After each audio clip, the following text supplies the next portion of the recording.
On a fait un constat, c'était que les salles d'attente des établissements qui accueillaient des malades étaient vraiment tristes. Les téléphones portables avaient limité toutes les interactions sociales et notre but c'était de changer ça. Notre association s'appelle Des Lumières dans les yeux et notre mission c'est d'améliorer les conditions d'accueil des malades dans les établissements hospitaliers en Alsace. On installe des flippers ou des baby-foot. Dans beaucoup d'établissements, il y a déjà des baby-foot et le baby-foot nécessite d'avoir un certain tonus musculaire et surtout d'avoir un partenaire de jeu.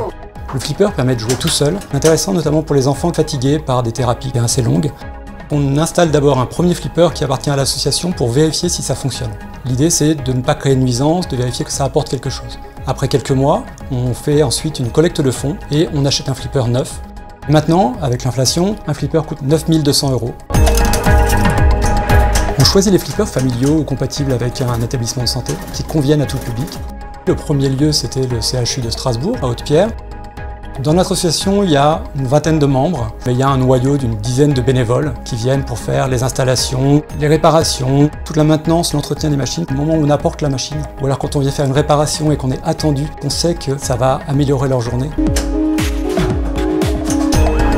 Nos bénévoles participent aussi à toutes les actions de communication, fabriquer des t-shirts, fabriquer des banderoles, aussi tout ce qui est communication, les sites web. Ils participent aux salons, aux événements pour faire connaître notre action. Ça peut des fois prendre des week-ends à venir amener des flippers, pouvoir faire de la notoriété. Au vu du cadre de santé actuel et des moyens dont disposent les établissements publics, ce qu'on cherche à faire, c'est simplement soutenir les malades, les enfants, les adultes. Edgar, c'est une belle anecdote, c'est un patient qui est porteur de handicap mental et on a installé un flipper dans leur établissement et la première préoccupation des cadres de santé c'était il ne faut pas que ça fasse trop de bruit parce que Edgar regarde la télé, il regarde tous les jours la télé. Et depuis il nous envoie un message comme quoi Edgar ne regarde plus la télé, il joue au flipper. Notre association elle apporte deux choses fondamentales qui manquent quand on est confronté à la maladie, du lien social et de la joie. C'est froid, c'est médical et quand on amène ce flipper, qu'on l'installe, qu'on l'allume, on voit tout de suite qu'on a apporté des lumières dans leurs yeux.